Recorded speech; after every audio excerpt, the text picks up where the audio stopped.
Ho, ho, ho! Nós estamos aqui nos estúdios do Focus para poder trazer mais informações, para trazer atualidades para vocês. E hoje é o presente da Prof. Carla. A aula de hoje vai ser utilizada por você lá na sua prova discursiva. E hoje o carinho, a entrega é para todos aqueles que farão PRF lá no dia 3 de fevereiro de 2019 e que estão preocupados com a prova discursiva. Eu digo para vocês que o tema desta prova de redação, ela é bastante complexa, afinal de contas, nós temos uma gama de assuntos para serem tratados, mas a aula de hoje, ela serve como base para você argumentar em muitas temáticas. É por esse motivo que eu disse que esse é o meu presente de Natal para vocês, meus queridos alunos que estão se preparando para fazer o Brasil brilhar e o Brasil ficar muito melhor. É o que a gente espera também para o nosso próximo ano,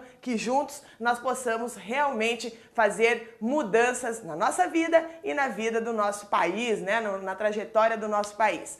E já vamos começar porque a aula de hoje está cheia de informações e que elas devem ser guardadas, anotadas, inclusive falo para vocês ouvirem muito bem o que eu vou dizer para vocês agora e depois vocês sentem e façam uma redação com as duas propostas de redação que eu trouxe para vocês. É isso mesmo, eu trouxe uma proposta de redação que a Banca CESP já cobrou e uma outra proposta que pode então chegar até você lá no dia da sua prova falando sobre policiamento e a questão dos direitos humanos, certo? Então, vamos começar, que hoje o dia tá muito legal, é um dia festivo, os 70 anos da Declaração dos Direitos Humanos. E nós já vamos aqui passar o nosso Ministério dos Direitos Humanos e esta notícia publicada no dia 30/10/2018 diz assim: Declaração dos Direitos Humanos chega aos 70 anos em meio aos desafios crescentes. Então agora, nessa manhã, nós vamos trabalhar com quais são estes desafios crescentes que o Ministério dos Direitos Humanos publicou na sua página, também esses desafios que nós observamos no nosso dia a dia. O aluno que está se preparando para fazer uma prova de concurso provavelmente já estudou direitos humanos, sabe que deve estudar e tem uma noção, né, do que se trata tudo isso aqui. Mas hoje nós vamos esmiuçar, nós vamos trabalhar com a questão dos direitos humanos voltado para a questão da sociologia, voltado para a questão da geografia, das análises que nós falamos na geografia e na geopolítica. Então nós temos aqui uma série de discussões bastante complexas para fazer. A parte do direito em si, né, dos direitos humanos em si, esse nós deixamos lá com um professor, com outro professor bem mais capaz do que eu para trabalhar com isso aqui. E vamos continuar aqui para, já iniciando, né, qual a definição de direitos humanos? Essa a gente tem que pensar, né? Afinal de contas, fala-se sobre direitos humanos, mas, inclusive, você sabe o que são os direitos humanos, mas, afinal de contas, o que nós temos como definição destes direitos humanos? E nós vamos trazer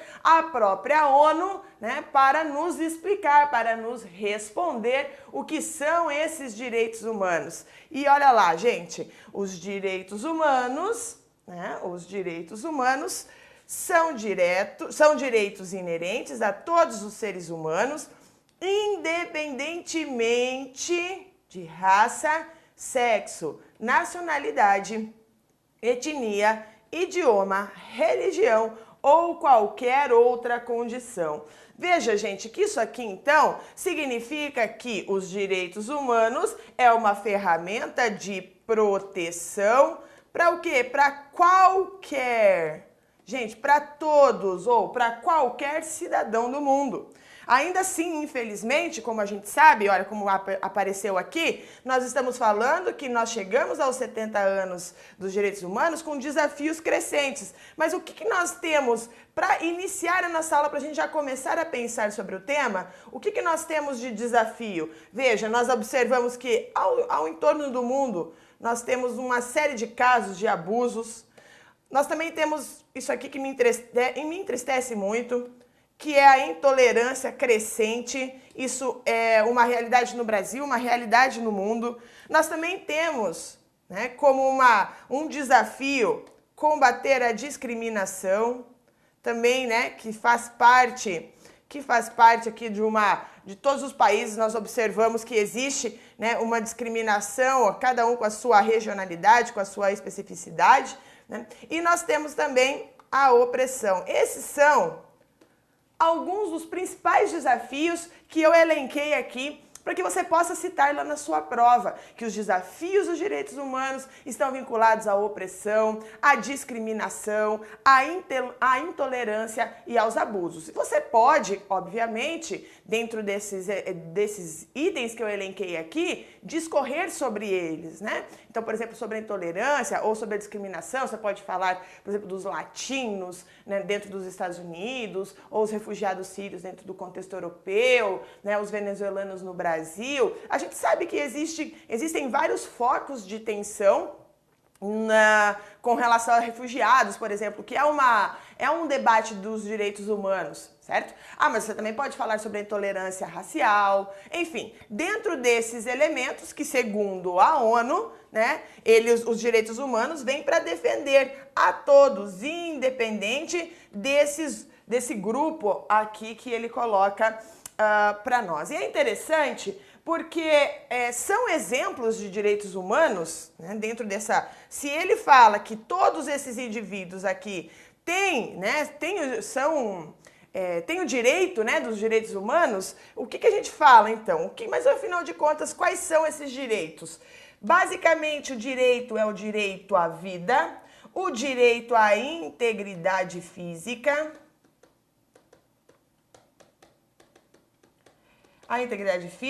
a dignidade, entre outros. Então, esses são alguns dos pontos importantes que são firmados, estão firmados aqui nos direitos humanos e que eles aparecem em várias constituições do mundo. Então é muito interessante porque os direitos humanos, quem escreveu, né, a carta, eles não simplesmente tiraram da manga uma série de direitos e falaram, olha, a partir de hoje esses direitos terão que ser cumpridos. Não, na verdade, esses direitos eles já estão presentes em outros documentos históricos, em outros documentos de lei e que eles foram incorporados, então, para tratar como direitos de todos os seres humanos e não somente de um país. Porque antes, né, dentro do ordenamento jurídico, existem de cada país esses itens citados, em alguns países, esses itens citados, eles falaram, olha, a gente precisa que isso seja alcançado por qualquer ser humano. E, inclusive, o Brasil, né, nós temos dentro da nossa Constituição esses direitos humanos. Na nossa Constituição, eles são chamados de direitos fundamentais, né? As garantias e os direitos fundamentais, o artigo 5º, que é um artigo que eu costumo dizer que para o desenvolvimento de uma boa redação é importante que você cite, claro, né, se isso couber dentro da sua redação, se isso for coerente com a temática. Mas se a temática estiver relacionando questões de violência, ou questão dos direitos humanos, ou da liberdade de expressão, enfim, né, você conhece também o artigo 5º, já estudou ele com certeza várias vezes. Se não estudou, deve se ater a ele, porque o desenvolvimento de uma boa redação depende muito de você citar esse artigo, né, que é tão rico, que é chamado então dos direitos fundamentais, mas que ele na verdade é um braço ou o exemplo daquilo que nós chamaríamos de direitos humanos. Tá? Então quando você olha lá, homens e mulheres são iguais em direitos e obrigações nos termos dessa Constituição. Aqui também, olha, o início aqui, olha. Todos são iguais perante a lei, sem distinção de qualquer natureza, garantindo-se aos brasileiros e aos estrangeiros residentes no país a inviolabilidade do direito à vida, olha lá que eu falei para vocês, da liberdade, a igualdade, a segurança e a propriedade. Aí ele discorre, né, é um artigo bastante extenso e ele vai discorrendo sobre cada ponto desse. Mas, por exemplo, quando a gente já vai chegar lá, mas quando nós chegamos encontramos os índices de violência no Brasil, nós observamos que tem um direito que ele está sendo retirado, porque o direito à vida ou o direito à segurança é algo que o Estado não está conseguindo garantir. Então, nós temos aqui uma violação dos direitos humanos, nós temos aqui uma violação dos direitos fundamentais garantidos pela nossa Constituição. Então nós temos aqui realmente desafios imensos. E eu disse para vocês há pouco que os direitos humanos, que esses direitos que estão contidos nessa Carta dos Direitos Humanos, ele já esteve de formas diferentes, obviamente, mas presentes na história em outros momentos. E nós vamos discorrer aqui sobre eles. Olha cá, esse aqui parece uma espiga de milho, né? Na verdade, isso aqui chama-se cilindro de Ciro.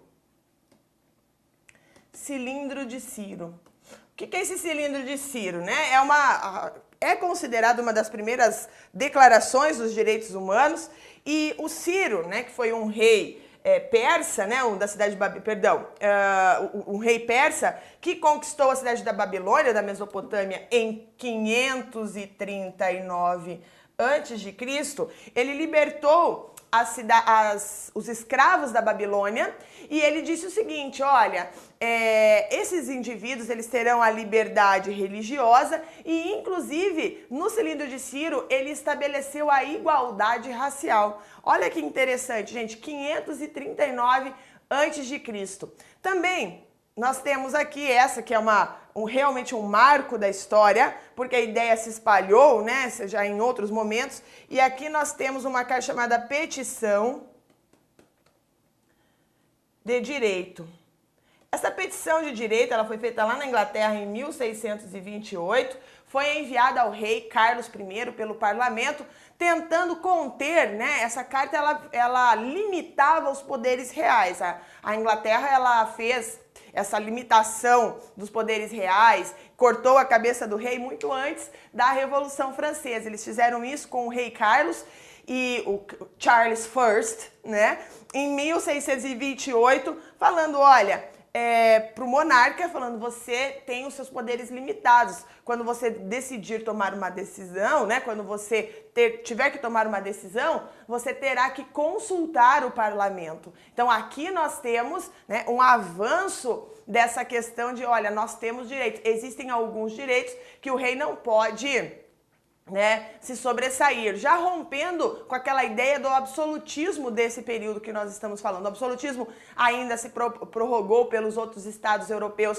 por muito mais tempo, mas a Inglaterra ela passa por um momento bem anterior com relação a isso. E na sequência nós temos um outro documento extremamente importante, que é a Declaração de Independência dos Estados Unidos. Essa independência ela foi feita em 1776, foi deflagrado esse processo de independência, e nessa declaração eles acentuam novamente, gente, o direito à vida, né, os direitos que a gente chama de direitos individuais. Então, o direito à vida, o direito à liberdade, de novo, olha lá, liberdade, o direito à busca da felicidade. Eu acho tão bonito isso aqui, gente, né? Quando você tem o direito da busca... Eita! Tá difícil a prof de vocês aqui, tá? Busca pela felicidade. Olha que legal, né, gente? A busca da felicidade. E agora eu gostaria de acentuar, olha o que eles podem fazer. Eles têm direito à revolução.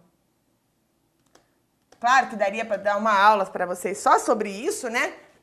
Só sobre a independência dos Estados Unidos e as suas consequências, mas para você entender, então, que quando eles se declaram independentes da Inglaterra, eles falam, olha, nós temos que ter o direito à vida, nós temos que ter direito à liberdade, à busca da felicidade, né? Então, assim, o Estado, ele precisa garantir todas as condições para que as pessoas, que os seus cidadãos sejam felizes, né? Então, oportunidade, aí a gente vai trazer para o mundo moderno, né?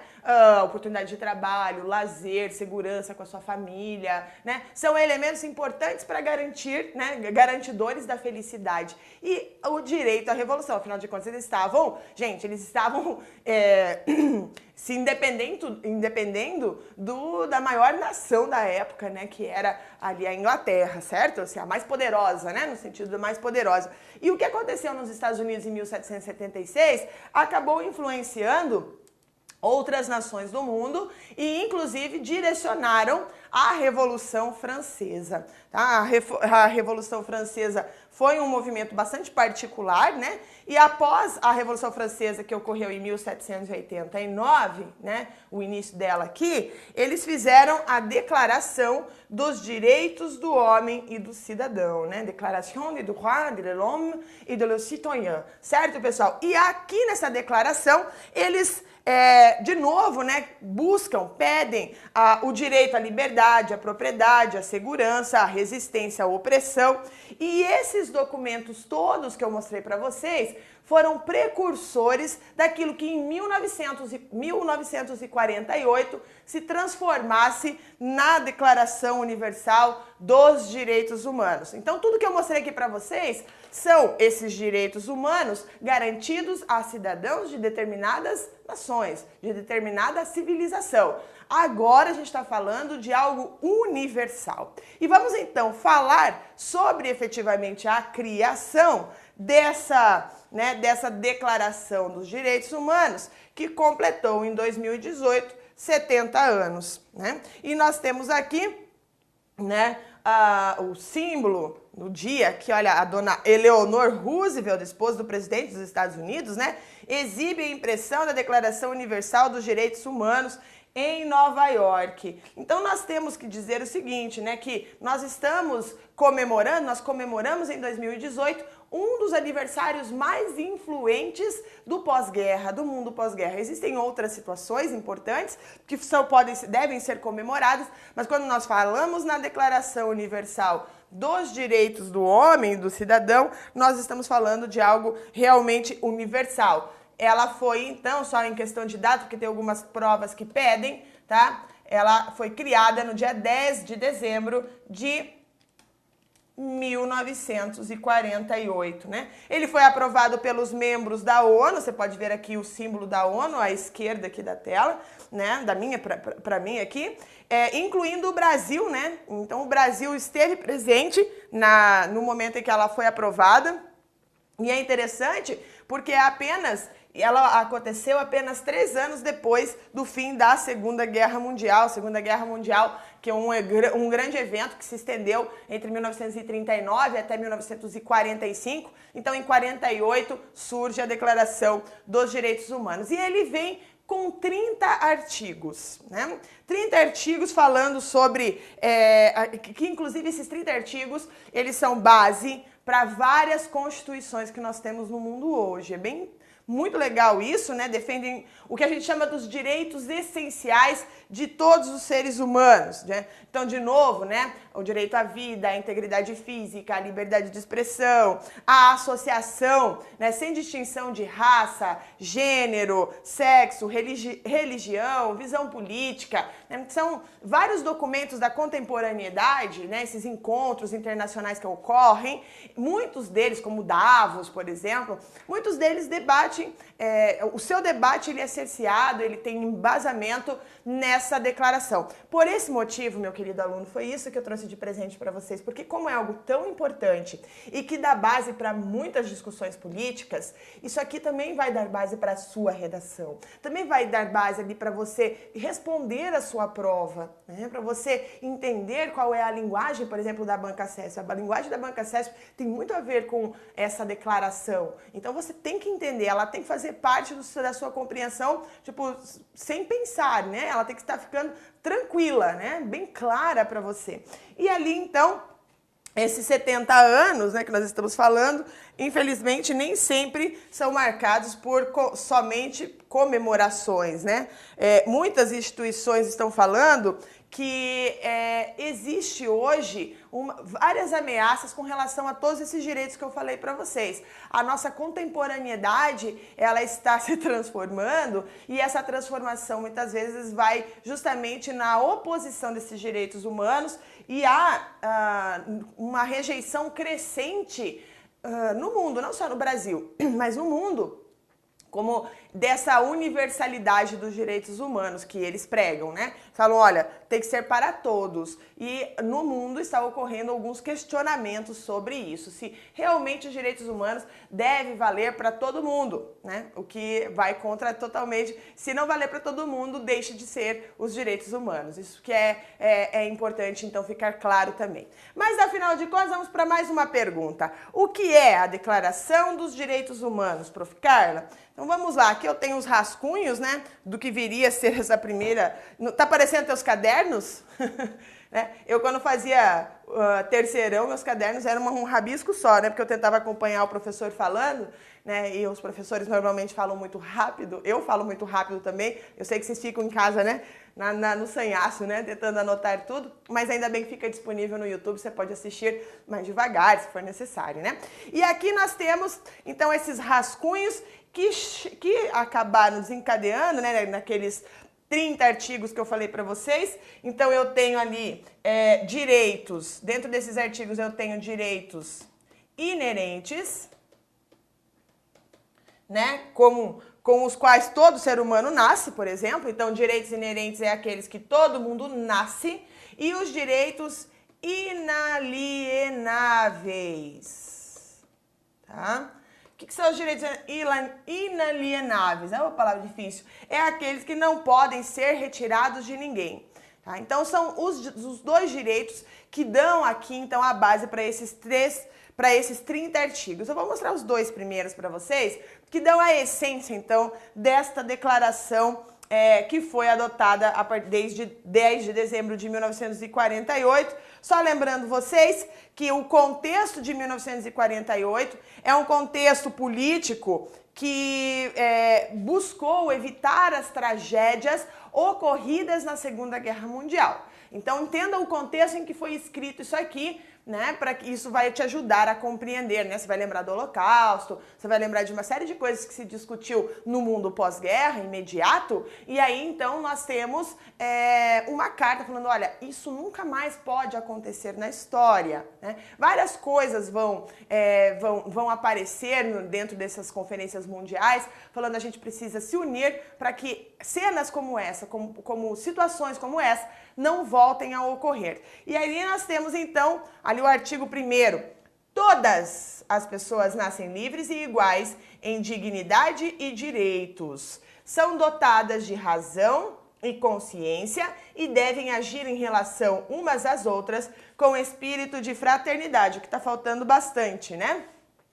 Então nós temos aqui, veja, eu estou falando de codificação de valores que estão presentes nesses textos. Aqui é interessante porque quando nós falamos sobre direitos, sobre dignidades, quando a gente tem isso aqui, não está só presente na Declaração Universal dos Direitos Humanos e nem naquela petição de direitos somente. Está na Bíblia, está em textos filosóficos, está em textos sociológicos, textos políticos, porque, na verdade, o que eu lerei aqui para vocês, tanto nesse artigo 1º quanto no artigo 2º, a gente tem que entender que isso é quase um direito consuetudinário, né? Ou seja, direito consuetudinário é aquele direito que vem do costume. Então, do costume do ser humano teria que ser, né, o direito, buscar o direito à vida, né, a cultura humana através dos tempos, em muitos momentos. Claro que nós ferimos isso aqui por muitos momentos, afinal de contas, segundo Thomas Hobbes, o homem também é bélico, né, então nós temos que sempre estar no nosso dia a dia, né, encontrando o melhor dos seres humanos e tentando evitar que o nosso pior seja propagado, né? Mas isso aqui também existe dentro de nós, apesar de sermos bélicos, isso aqui também existe dentro de nós. E aí nós chegamos no nosso artigo 2º, que nós colocamos aqui: todo homem tem capacidade para gozar os direitos e as liberdades estabelecidos nessa declaração, sem distinção de qualquer espécie, seja de raça, cor, sexo, língua, religião, opinião política ou de outra natureza, origem nacional, social, riqueza, nascimento ou qualquer outra condição. Não será também feita nenhuma distinção fundada na condição política, jurídica ou internacional do país ou território que pertença a uma pessoa, quer se trate de um território independente sobre tutela, sem governo próprio, quer sujeito a qualquer outra limitação de soberania. Percebam aqui, gente, como essa declaração, ela tem inspiração lá naquela declaração de 1789, lá da França, que eu falei para vocês, né? Quando tinha o ideal de liberdade, né? Lembra lá quais são os ideais da liberdade da Revolução Francesa? Liberdade, igualdade e fraternidade. Então você percebe no texto da Declaração dos Direitos Humanos esses ideais da Revolução Francesa. Mas, só que entenda só um ponto histórico, eu como professor de história não consigo deixar de falar isso para vocês, que muitas vezes ela é contraditória o que aconteceu lá na França. Porque enquanto eles estavam pedindo pela liberdade, igualdade, fraternidade, eles estavam expandindo o colonialismo, né? A França estava expandindo esse colonialismo, mantendo a escravidão, né? Que deixou marcas nos países na qual se tornaram colônia, e que eram colônia no período em que estava acontecendo a Revolução Francesa. Então, sim, eles pediam liberdade, mas um contraponto é que eles mantiveram a escravidão. A França foi ali o último país a sair desse colonialismo efetivamente, né? Mas entenda que o que está ali na Declaração dos Direitos Humanos, ele não tem força de lei. Cuidado com isso também, tá? Na declaração especificamente, não existe força de lei, como está aqui. A declaração em si não tem força de lei. O que ela fez foi estabelecer um ideal comum a ser atingido por todos os povos e todas as nações. Então ela trouxe um compromisso, né, para todos os países do mundo, aí sim, né, que os países adotassem dentro das suas constituições esses ideais, né? Então ela traz direcionamentos, né, de caráter nacional, de caráter internacional, para manter uma observância coletiva e efetiva desses direitos. Então é importante que os países adotem esses direitos humanos para si, né? Então isso é bastante interessante porque é percebido esses direitos dentro das coleções.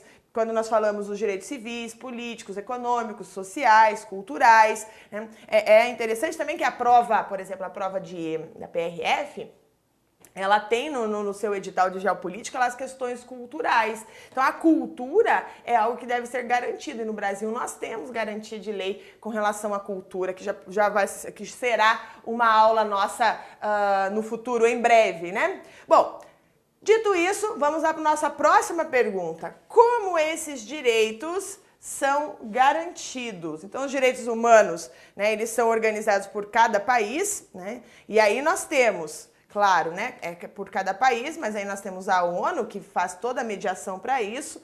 E esses direitos, eles são defendidos, julgados, conversados, enfim, em conferências internacionais, porque quando nós falamos em direitos humanos, nós falamos em um problema global, né? Então, tem que ser discutido com todo mundo. Então, vários países firmaram um compromisso para garantir esses direitos com as Nações Unidas, dentro das mais diversas áreas. Então, na área econômica, na área dos direitos sociais, direitos raciais, direitos de criança, por exemplo. Então, quando você observa o ECA, né, no Brasil, essas novas leis que vocês precisam estudar para fazer os seus concursos, enfim, e conhecer como que também é o nosso país, né? Quando vocês estudam tudo isso, tentem buscar a essência dos direitos humanos nessas leis que você vai encontrar, né? Porque ele não trabalha só com aqueles primeiros pontos que a gente falou das outras constituições. Ele vai dar a base para todo um pensamento jurídico, para tudo o que é certo, o que é errado, né? Dentro do nosso contexto, certo? E a nossa outra pergunta é: quem deve obedecer os dispositivos da declaração, afinal de contas? Então, nós temos aqui, né, a primeira obrigação, né, de respeitar, por exemplo, esses direitos humanos, recai sobre quem? Sobre os estados. Então, os estados devem ser garantidores, devem respeitar os direitos humanos, né, porque muitas vezes é o próprio estado que é acusado de não cumprir, de não respeitar os direitos humanos. né? Tipo, por exemplo, retirando a liberdade de expressão, ou às vezes a violência no policiamento, ou em guerras, enfim, né? Numa guerra como está acontecendo lá na Síria, com armas químicas. Então, os estados, eles são muitas vezes os responsáveis por ele que deveria garantir os direitos humanos, ele é um dos principais atores que desrespeitam esses direitos humanos, né? E a violação dos direitos humanos, quando ele fala sobre a falta de resposta do Estado, por exemplo, diante da violação dos direitos humanos, também é um elemento. Não o Estado, ele propriamente dito, fazendo, cometendo, mas quando ele deixa de agir para garantir que eles sejam que os direitos humanos estejam sendo cumpridos, ele também é uma forma do Estado violar os direitos humanos, configura nesta violação, né? Também mostrando aqui para vocês que há, dentro dos órgãos internacionais, dos órgãos regionais, que emitem recomendações de atitudes para serem adotadas pelos estados, né? Que nós chamamos de medidas cautelares,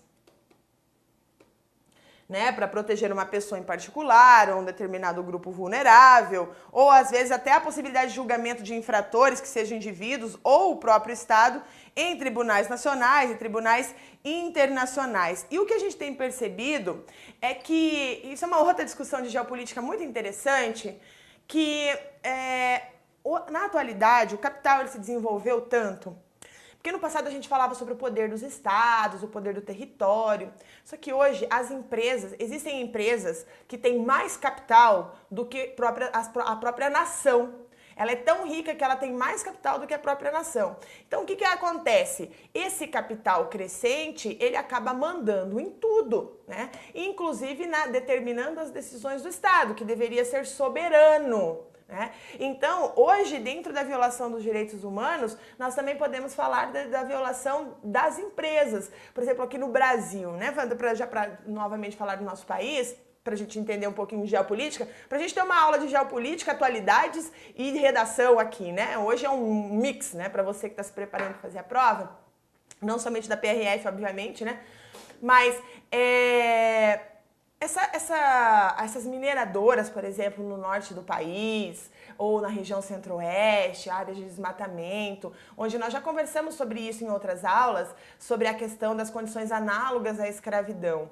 Então isso acontece muito no Brasil direto, tem denúncias, não só no Brasil, em outros lugares do mundo também, mas percebam então que as empresas, agora não só os estados, mas as empresas também estão violando esses direitos humanos, tá? Então deixa eu colocar aqui na nossa listinha, né? Na nossa listinha, as grandes empresas, as grandes corporações acabam, né, cometendo graves violações de direitos humanos, né, no petróleo, por exemplo. São verdadeiros exércitos privados ali que trabalham para garantir que se mantenha, muitas vezes, a retirada desses direitos humanos, né? Enfim, certo? Então, essas condições análogas à escravidão, que também pode ser ali um tema de prova para vocês.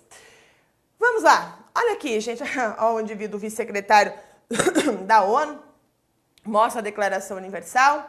E aqui eu trago para vocês que, já que eu estava falando das empresas, né? A partir de 1980, tá? A ONU, ela tem tomado iniciativas para estabelecer obrigações de direitos humanos para além da esfera estatal, tá?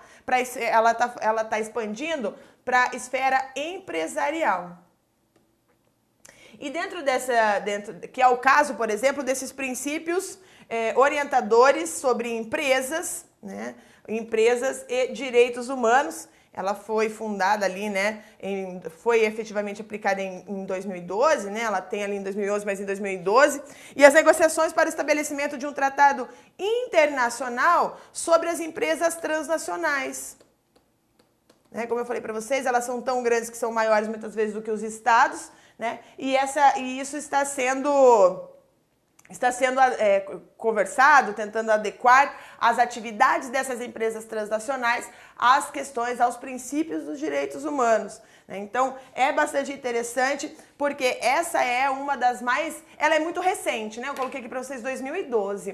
Em 2012, um desenvolvimento maior em 2014. Então, ainda é um problema que se observou recentemente, falando, olha, a gente precisa trabalhar não só com os estados, não observar somente os estados, mas a gente precisa, né, os ditadores, Bashar al-Assad, enfim, né, no mundo, mas a gente também precisa observar essas empresas. Mas é um dos mais frágeis pontos dos direitos humanos, a questão das empresas. Aí você vai falar assim, prof, mas é possível que, beleza, né? Entendi os direitos humanos, entendi que os estados eles têm compromissos em garantir os direitos humanos, enfim, em observar, em manter a eficácia, né, do cumprimento desses direitos humanos, mas existe a possibilidade desses direitos humanos serem suspensos, né? E eu digo para vocês, sim, tá? Os direitos humanos, eles podem ser suspensos, né, pode ser legalmente suspensos em contextos excepcionais, como é o caso das guerras. Né? Então, o núcleo duro desses direitos humanos sempre terá que, né, deve permanecer inviolável em qualquer circunstâncias, mas em guerras, que a gente chama, né, as guerras não internacionais, que vulgarmente nós chamamos de guerras civis, tá? E conflitos armados internacionais, que nós chamamos simplesmente de guerras, né? Os conflitos internacionais.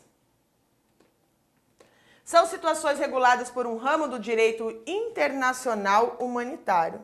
Tá? Não vou anotar aqui, eu trouxe um aqui para vocês, né? O direito internacional humanitário, né? Então, mas só que, olha lá, aqui nesse post, eles têm aqui que até a guerra tem limites, né? Tudo tem limites, inclusive a guerra. Então, de maneira simples e leiga, é possível dizer que esse ramo do direito, né, que é o direito humanitário internacional, ele apresenta uma versão reduzida dos direitos humanos, enquanto amplia o recurso. Então, olha lá, ele reduz os direitos humanos e amplia o recurso à força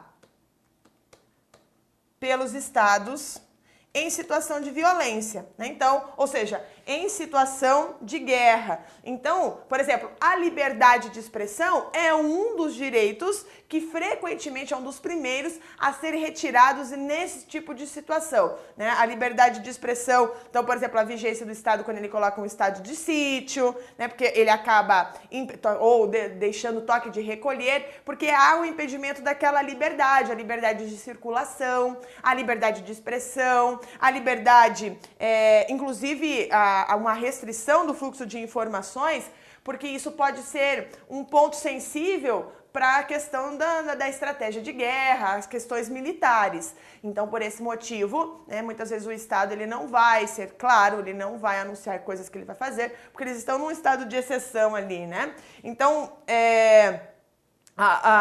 o impedimento de circulação por algumas áreas são um dos primeiros elementos a serem retirados nesse momento de guerra, que é regido então pela lei internacional humanitária. Porém, olha lá a frase, mesmo nas guerras, isso aqui é importante, ninguém deve ser submetido à tortura. Então percebam, existem casos de exceção, existem reduções dos direitos humanos, mas mesmo dentro de uma situação de guerra, não é permitido a tortura, nem o tratamento ou castigo cruel, desumano ou degradante. Então aqui esse direito ele nunca pode ser suspenso, né? Então, por exemplo, mesmo combatentes que foram capturados, que foram feridos, enfim, eles não podem passar por, em hipótese alguma, né, por sessões de tortura e nem serem executados, segundo aqui, né, os princípios na qual nós estamos falando nessa manhã. Também aqui, pessoal, onde as violações são mais frequentes, né? Onde elas são mais frequentes? Então, é bastante complicado fazer um ranking, por exemplo, de qual que é o país que comete, né, mais violações do que os outros, porque é até difícil comparar, assim, por exemplo, a fome A fome é pior do que a tortura? A tortura é pior do que a fome porque existem vários tipos de violações, como vocês já sabem. Então, você fazer um quadro comparativo é bastante complicado, né? Mas existem alguns exemplos bem interessantes, mais frequentes, não interessantes, mas alguns exemplos mais fortes, mais frequentes na mídia dessa violação dos direitos humanos, que é o caso, por exemplo, da Síria, do Iêmen, que em 2018 entraram no 7º ano de conflitos armados internos, né? Então, muitas vezes, né, armas químicas, né, ou munições proibidas, que acabou levando um grande número de mortos e, consequentemente, violando os direitos humanos. Aqui também uma imagem de um rebelde sírio, de um rebelde sírio contra as tropas do governo Assad, lá em Alepo, né? E aí eu vou falar com vocês, a partir disso, né, que as informações, elas são compiladas por organizações internacionais que publicam relatórios, né, sobre os direitos humanos. Lembrando vocês que, por exemplo, a ONU, ela possui 193, eu tenho um especial sobre a ONU, também é uma aula que vocês devem assistir, mas a ONU, ela possui 193 Estados-membros que participam de sessões periódicas nas quais eles questionam mutuamente sobre as possíveis violações, que eles chamam de revisão periódica universal. Então, o que é essa revisão periódica universal? Eles falam, olha, eles elegem, né? Eles fazem uma lista de países e ali eles vão observar sobre esses 14 países, por exemplo, aqui, ó, a Revisão Periódica Universal da ONU avalia a situação de direitos humanos em 14 países, que é uma notícia do dia 11/1/2018. Então, eles fazem, né, as recomendações, né? Olha lá, o mecanismo responsável por analisar e fazer recomendações sobre a situação dos direitos humanos nos Estados-membros da organização. Então, aqui, o próximo grupo de 14 países serão analisados nessa sessão. Enfim, daí eles colocam aqui os países que são avaliados. E, claro, né, gente, como que eles conseguem chegar em todos esses números, né, e para avaliar os direitos humanos? Eles pegam estudos acadêmicos, denúncias da imprensa, por exemplo, né? Então, são vários atores que denunciam e aí com isso a ONU consegue fazer ali a incidência dos países que violam esses direitos humanos ali, né? Na questão em nível nacional, nós temos o Estado, né, como principal garantidor destes direitos humanos aí. Perfeito? Aí você vai falar assim, tá, beleza, prof, agora eu já entendi qual é o histórico, já entendi situações históricas, eu já entendi, né, que ele esteve presente em outras constituições, em outras declarações, que tem que ter uma observância, que vários órgãos são responsáveis por isso, que nós temos uma participação de 193 países que se reúnem para analisar como está o andamento. Já vi o primeiro e segundo artigo da Declaração dos Direitos Humanos, já vi que ele pode, né, ser retirado alguns direitos, mas que existem alguns direitos que de maneira alguma podem ser retirados. Beleza, já entendi a essência. E o Brasil? Como está o Brasil nessa situação? E aí nós vamos falar sobre ele, né, sobre o nosso querido país. Como o Brasil se encaixa neste contexto, tá? E aí nós temos os homicídios, eles são crescentes, como eu falei para vocês. Então, olha, por exemplo, o Brasil, eu já dei inclusive numa aula de geopolítica aqui do Focus, né, falando para vocês que o campo no Brasil, ele é muito violento, né? Nosso campo, quando a gente vê muito na mídia, muito as cidades, né? O perímetro urbano, a violência urbana, mas o campo brasileiro, ele é muito violento e nós temos aqui, por exemplo, uma imagem, né? Trabalhadores rurais assassinados no massacre de Pau Arco, no Pará, né? Aqui uma imagem de 2017. Também temos aqui, olha, homicídios em alta. Veja como a taxa de homicídios tem crescido, né? Olha, 2013, 28, aí foi crescendo e nós aumentamos em 2017. Então, os homicídios, ele é cada vez maior. E nós temos aqui, olha só o que o relatório dos direitos humanos de 2017 disse. Problemas crônicos persistem no sistema judicial criminal brasileiro, incluindo execuções extrajudiciais cometidas pela polícia e maus tratos de pessoas detidas. No Rio de Janeiro, as mortes causadas pela polícia se aproximam a níveis recordes. Em janeiro de 2017, mais de 120 presos foram mortos em casos de violência relacionados a facções criminosas. A violência doméstica permaneceu generalizada todos os anos. Milhares de casos não são devidamente investigados. Então, a ONU, né, aqui, o relatório dos direitos humanos, eles colocam, então, como um dos graves problemas de direitos humanos no Brasil é a forma como de agir de determinados grupos, não é claro, obviamente de todos, mas sobre a violência policial é um dos elementos. Ah, prof, eu não concordo, eu acho que não é verdade, eu acho que é coisa da mídia, tudo bem. Mas lá na sua prova de redação, né, na sua prova discursiva, você tem que entender que a linguagem do CESP é essa aqui. Então, e essa é a linguagem dos órgãos oficiais. Logo, você deve citar, certo? Você deve citar porque é o discurso que vai fazer você passar na prova. Então, né, separa ali nesse momento que a banca quer ouvir, certo? Beleza? E a gente sabe que existem vários problemas mesmo. No ano de 2017 tivemos várias questões envolvendo policiais, então é uma coisa recorrente na mídia e você tem que estar ligado nisso aí, né? Tanto é, e uma outra coisa que o Brasil tem que é bastante triste, na verdade, né? Que é a questão, né, das torturas, né, que acontecem nas cadeias superlotadas, que foram, inclusive, o próprio ministro, na época, aqui em 2015, né, José Eduardo Cardoso, ele disse assim, presídios do país são masmorras medievais, né, o ministro da Justiça, em função do quê? Da infraestrutura peculiar que é necessário, que é discutido. Então, veja, você pode citar lá na sua prova que o sistema de presídios no Brasil já foram consideradas daí você pode, se você não lembrar ali do nome do José Eduardo Cardoso, você fala ali por entidades, autoridades federais, já foi considerado uma masmorra medieval, porque aquilo é considerado um ambiente de tortura. E tortura, você já sabe, e viola os direitos humanos. Outra questão que você deve citar, ou que você deve trabalhar com isso e compreender dentro de todo esse contexto do Brasil, eu trago para vocês que me acompanham nas aulas de atualidades, me acompanharam em 2018, em muitos momentos eu falei sobre esse Atlas, né? O Atlas da Violência.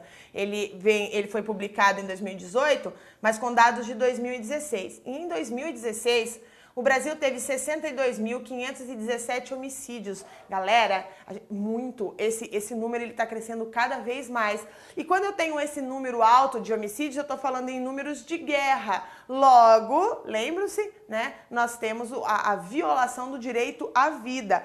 E é interessante porque esse Atlas da Violência, ele identificou, por exemplo, que a taxa de homicídios entre brancos é de 16. Olha lá, entre brancos é de 16 mortes para cada 100 mil habitantes. E de negros, gente, sobe para 40,2, né? 2 mortes para cada 100 habitantes. Isso aqui está mostrando o quê? Que não está tendo algum problema com relação à igualdade, porque o número aqui está muito desigual. Claro que existem várias explicações para isso, né? Que agora não é o momento para a gente ficar discutindo, porque é bastante amplo o que a gente está falando hoje. A gente vai tentar manter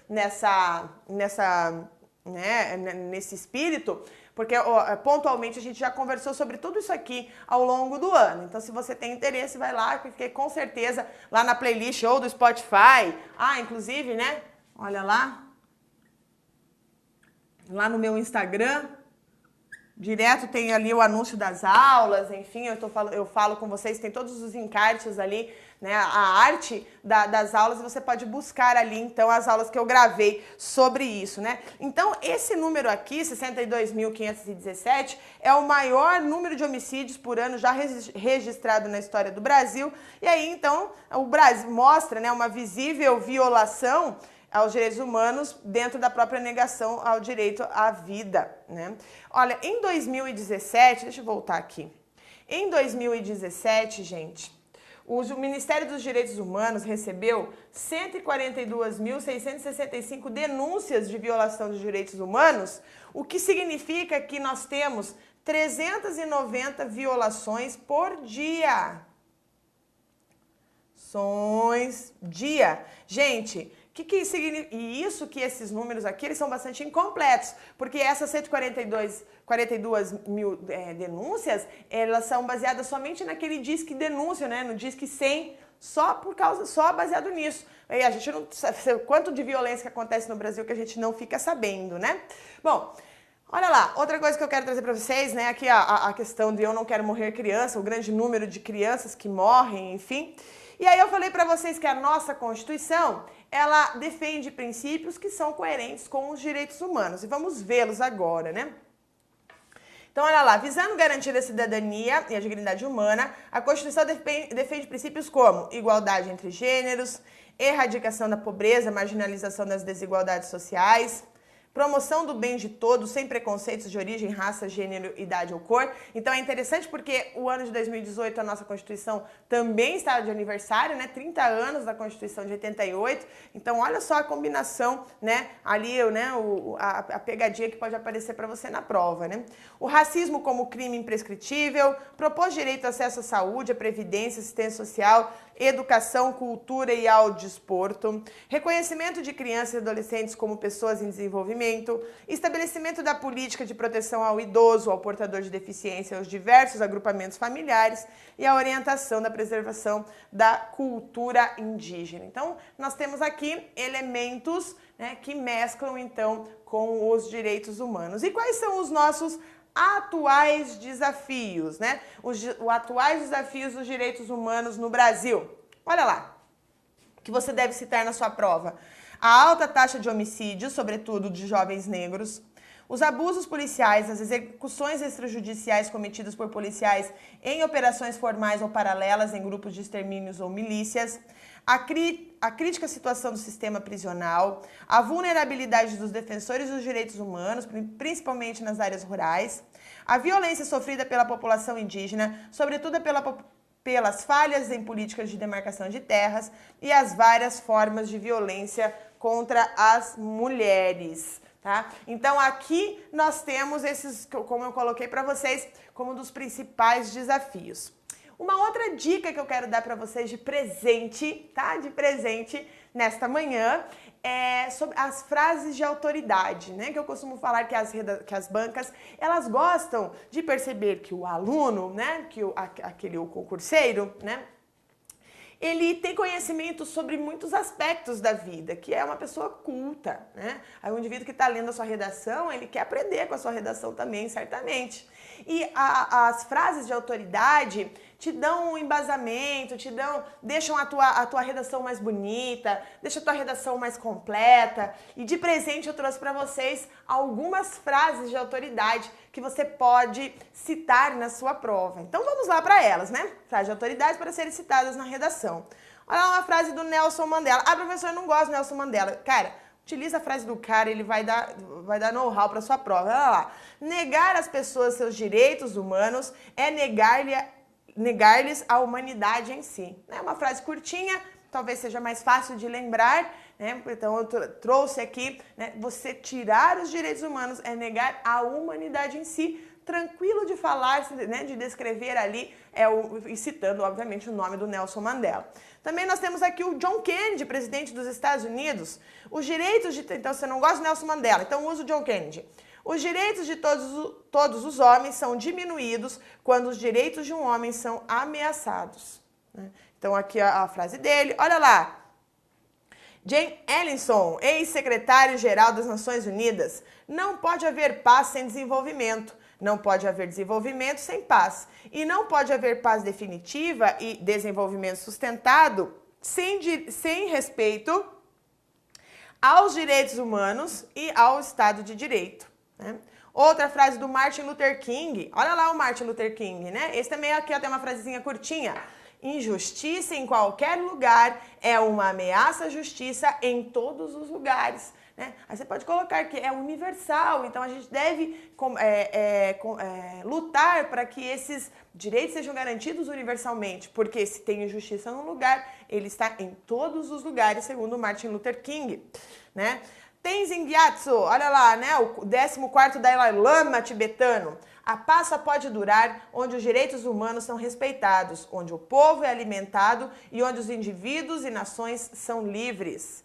Beleza? Bom, dita as frases, agora você escolhe a que você prefere, ou se você achar outras, ótimo, né? Cita lá no nosso, né, embaixo ali nos comentários do YouTube. Ah, prof, tem uma outra frase que eu gosto mais, que eu gostaria de citar. Ótimo, vamos colaborar, vamos todos estudarmos juntos.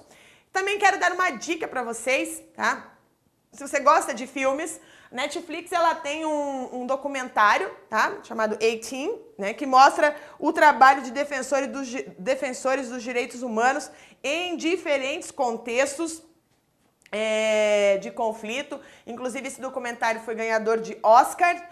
Então, aí uma dica, um presente para vocês. Agora vocês estão teoricamente em ritmo de férias, o que não é férias para vocês, eu já sei disso, né? Mas esse período do ano às vezes dá umas brechas no trabalho, alguma coisa assim, e aí você pode se dedicar a estudar e talvez tentar, nos momentos que você precisa relaxar estudando também, né? Uma forma de fazer isso assistindo um documentário.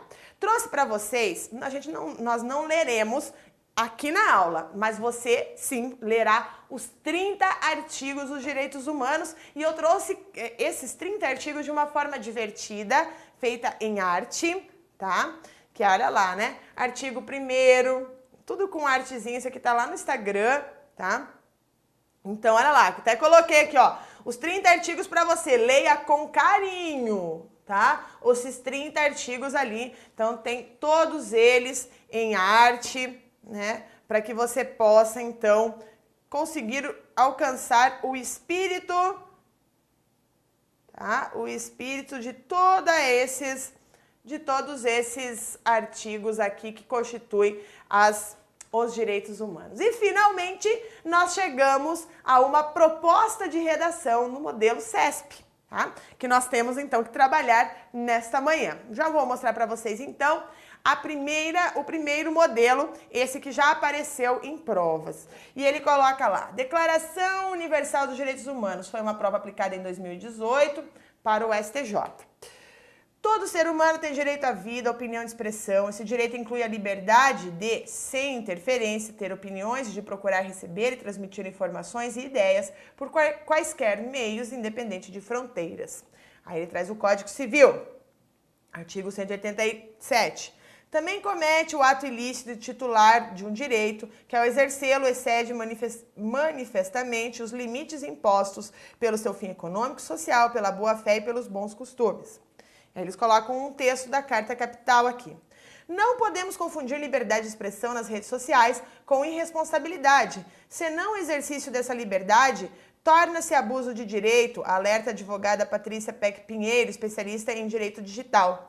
O que mais prejudica a liberdade de todos é o abuso de alguns, a ofensa covarde e anônima. Isso não é democracia. Os chamados crimes contra a honra na internet, que envolvem ameaça, calúnia, difamação, injúria e falsa identidade, têm gerado cada vez mais processos judiciais. Um levantamento divulgado pelo Superior Tribunal de Justiça lista 75 julgamentos recentes que resultaram em pagamento de indenizações, retiradas de páginas do ar, responsabilização de agressores e outras condenações em favor das vítimas. Na opinião de Patrícia Peck, a falta de educação e a impunidade contribuem para os excessos na internet. Segundo ela, sem educação e ética e leis, corremos o risco de a liberdade de expressão e o anonimato digital se converterem em verdadeiros entraves à evolução da sociedade digital, pois tornarão o ambiente da internet selvagem e inseguro. E ali, considerando as ideias precedentes dos fragmentos textuais apresentando anteriormente, redija um texto dissertativo a respeito do seguinte tema: o anonimato digital e o abuso do direito à liberdade de expressão. Ao construir seu texto, apresente um exemplo de situação em que a emissão de opinião no meio digital pode significar abuso de direito e discuta maneiras de prevenir ou coibir esse tipo de comportamento. Olha lá, gente, o que o CESP fez?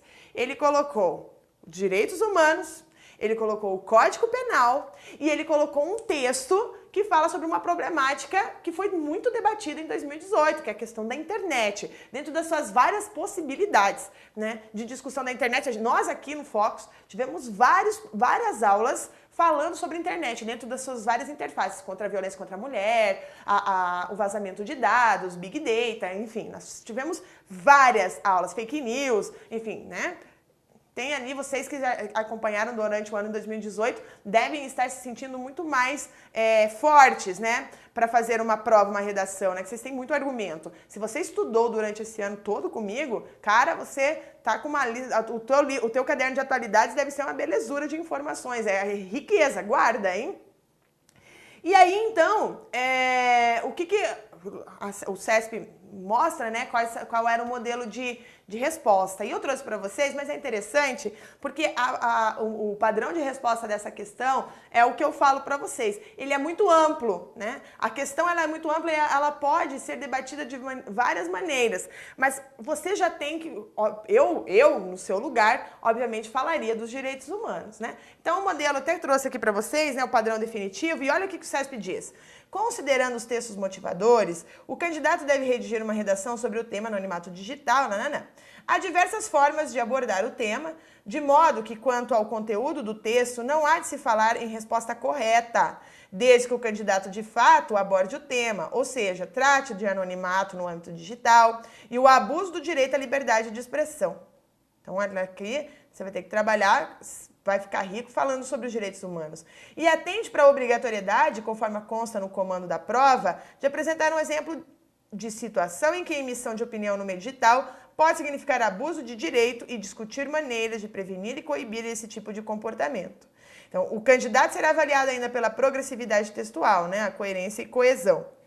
E ele coloca, né, os conceitos, enfim, dizendo, né, olha, tem que abordar, né, o texto, né, de forma coerente dentro da sua proposta. Ou seja, gente, o CESP trabalhou, por exemplo, na prova da PF, uma das questões foi a garantia do Estado de Direito, você vai ter que trabalhar com direitos humanos também. Então, assim, é a base, por mais que lá no edital, nas disciplinas objetivas, você não tem direitos humanos, mas você tem que saber o conteúdo para fazer a redação. E aí agora eu trago para vocês uma proposta de redação, na verdade ela não é minha, tá? Essa proposta de redação eu peguei na internet, da professora Cíntia Laís, tá até o e-mail dela aqui no site Human Exatas, e ela traz uma proposta de redação no modelo CESP sobre os direitos humanos.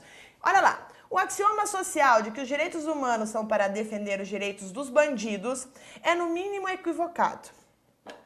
Ouvir alguém dizer os direitos humanos só têm validade para infratores mostra o quanto esta pessoa desconhece seus próprios direitos. Esse paradoxo ocorre por vários fatores, mas fundamentalmente pela utilização da mídia como ferramenta de manipulação da opinião pública, da divulgação da violência representada por filmes, novelas, desenho animado e da violência real, fatos cotidianos, homicídios, latrocínio, entre outros. O que torna os crimes e o vandalismo algo comum e atrativo para grande parte da sociedade, gerando a banalização da violência e um descrédito da punição dos infratores da lei. Então aqui, Direitos Humanos e Polícia, Binômio Fundamental de Segurança Pública, por Cláudio Duane Martins, de 2009. Considerando que o fragmento de texto precedente tem caráter motivador, redija um texto dissertativo acerca do tema. Declaração Universal dos Direitos Humanos, o que se diz e o que é. Ao elaborar o seu texto, aborde necessariamente os seguintes aspectos. Questões abordadas pelos direitos, pela Declaração Universal dos Direitos Humanos. Motivos que levam a sociedade a associar a defesa dos direitos humanos e a proteção dos criminosos. E o histórico dos direitos humanos no Brasil e o papel da atividade policial na garantia desses direitos. Então tá aqui uma proposta de redação para vocês. Eu não sou professora de redação, as minhas aulas só servem para te ajudar, tá? A fazer essas redações. Então, aqui no Fox nós temos o professor Pablo, o professor Douglas, eu também tenho uma grande amiga que corrige as minhas redações. Se você se interessar, entre em contato comigo pelo Instagram, que eu te passo o contato dela, que ela pode corrigir as suas redações, a Ângela, professora Ângela Maria Mandotti, e que a gente possa, mas faça essa redação, é uma redação bastante complexa, ela vai exigir de você aqui um amplo conhecimento de direitos humanos e da realidade social do Brasil, e da segurança, da violência e tudo mais. Certo, pessoal? Então, Um Feliz Natal para todos e espero vocês na próxima aula para a gente trabalhar com a retrospectiva de 2018. Até mais!